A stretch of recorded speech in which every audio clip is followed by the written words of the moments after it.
So guys, hello and welcome to this tutorial. In the previous tutorials, up to then we saw many ways of creating an array. So we saw array function, we saw ones, zeros and so on. So up to now we saw how to create an array. Now we are going to see the attributes of a particular array. So attributes means basically the properties of an array. So properties are dimension, shape, size, data type and item size.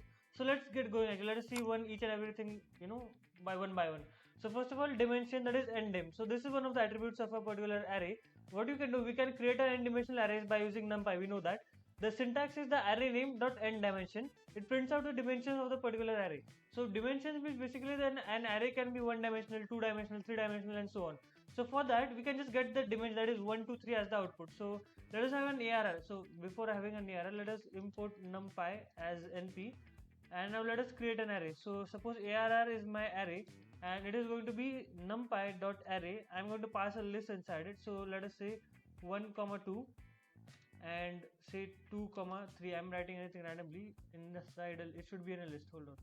So instead of this, I'll have one list and inside it one more list, because I'm going to create two-dimensional array. So 1 comma 2, after that give a comma, then give the second list, that is 3 comma 4.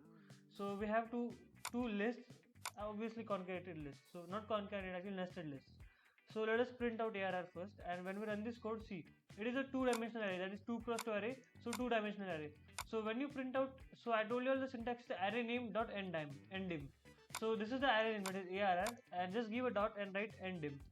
And now you just have to run this code. So it gives us that it is two-dimensional array. So suppose this is ARR, or let us say this is A, and instead of writing ARR, it is fine if I write it A.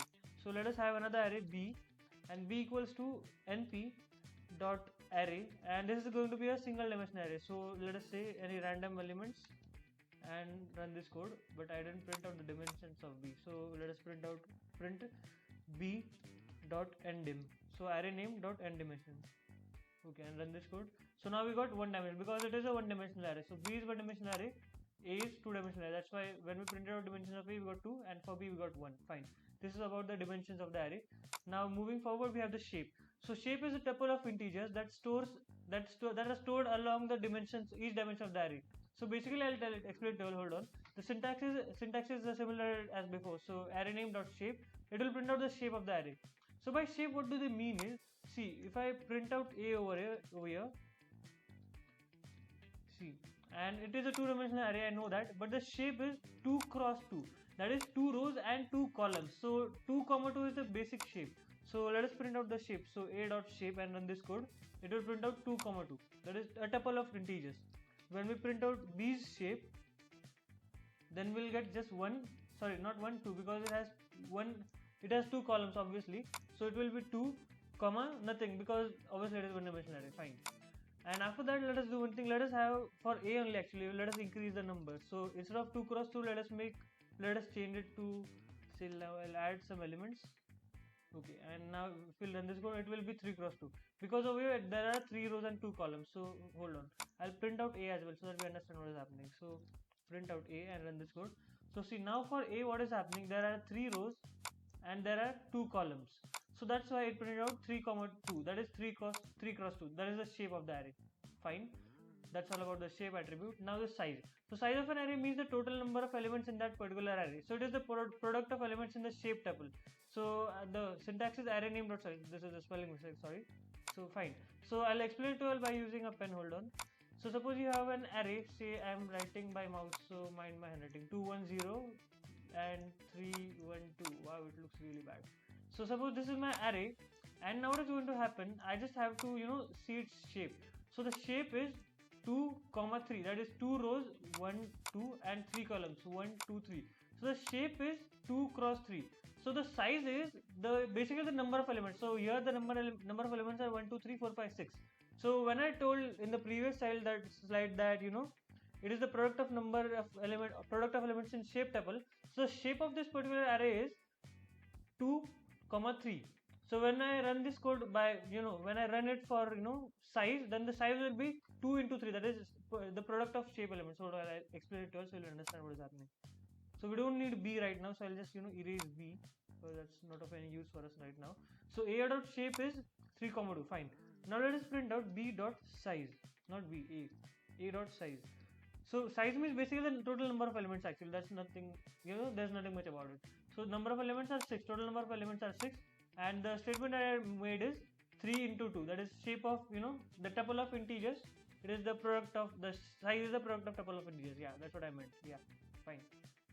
Now moving forward, derive. So this is basically very simple. We just need to know the derive of the particular element in the array, because in a particular array of numpy, the derive is going to be same, because we know that numpy arrays are homogeneous. So by homogeneous, what do they mean is they hold similar kind of derive. So the derive cannot change, unlike the list in Python. So a list in Python can hold integer, it can hold float values, it can hold characters and strings and so on. But in an numpy array, the element data type can be either an integer value or it can be a floating point value. So fine. So now I'll just erase the shape and all because I don't need it right now. So let us do one thing. Let us print out a dot. I discuss about data type. Yeah, d type, and run this code. So it printed out data type as integer 32. Fine. Let us have similar kind of array b. I'll just copy this whole thing and paste it again because I don't want to type it again and again. Suppose b, but now what I want to do is I am going to create a floating point array. So say I have 2.4 and 5.6, and if I run this code now, hold on, I didn't print out b and data type of b. So let us do one thing, print out b dot data type.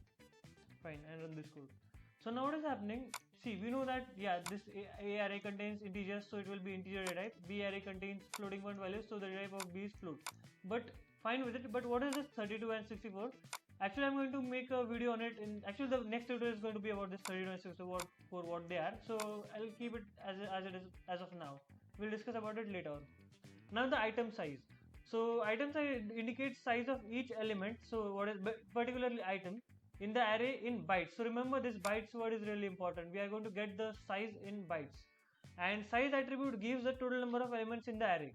Fine, we know that size. This is the previous thing actually. Size gives total number of elements in a particular array, but we don't want size.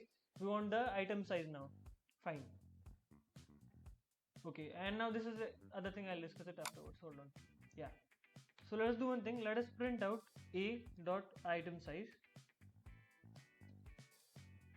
and let us print out b. Actually, I shouldn't have erased it. Hold on, I want that again. Yeah. A dot derive and b dot derive. So hold on, I'll print out a dot item size. Fine, and again I'll print out b dot item size. That's what I want, and I run this code. So see what is happening. This whole thing is for a. Remember, so int 32. So by that what it means is the item of the size of particular item in this array a is 4. Every individual item I'm talking about, every individual element. Again the same thing for float 64, the size of each item is 8. Now from where this 4 and 8 came, hold on, we'll discuss about it now. Yeah. So see, I told you all here that it gives the array size or the element size in bytes. So that's why over here what this integer 32 and float 64 means, these 32 and 64 are in bits. Remember, they are not in bytes, and we want to convert them into bits. So hold on, 1 byte means 8 bits. Fine with it. So to convert bits into bytes, we'll have to divide the number of bits by 8. So float 64 means 64 bits and int 32 means 32 bits. So now what I want is I want to convert the 64 bits into bytes. So what I'll do, I'll write 64, I'll divide it by 8. So what I'll get is, I don't want to write it, but let me. Yeah. So I'll get 8 as the answer. Fine. And again, when I divide 32 by 8, I'll get 4 as the answer. So when I write float, the item size is 8, and when I write integer, the item size is 4. So that's why for integer, the size is 4, the item size is 4, and for float values, the item size is 8. So I think that's all about this tutorial. I'll actually do one thing. I'll make this array A. Let us discuss each and every item, whatever we discuss again. So endim, just for revision actually. So a dot endim, fine. Now let us print out a dot. After that, what is there? I forgot about it. Oh wow, shape. Yeah, shape. Afterwards, size. A dot size. Then I guess data type, d type, fine, and then the item size. Yeah, a dot item size. Yeah, if I run this code now, so see, let us do one thing first of all. Not item size. What is happening to me? let us print out A again so that we understand what is it about, print out A and run this code. So see, now this is the particular array A, this is array A. Now we got the dimensions of A, that is 2, it is 2-dimensional array. The shape of this array is 3 cross 2, that is 3 rows and 2 columns. The size of this array is 6, that is 6 elements. The data type is int32, and 32 divided by 8 is 4. So we got particular item size as 4. So I think that's all about this tutorial. I hope you understood everything, but even if you didn't understood, you can ask me in the comment section. I'll try to reply as soon as possible. You can subscribe to my channel for more such program related content. Thanks for watching, and until then, stay tuned and keep learning. Thank you.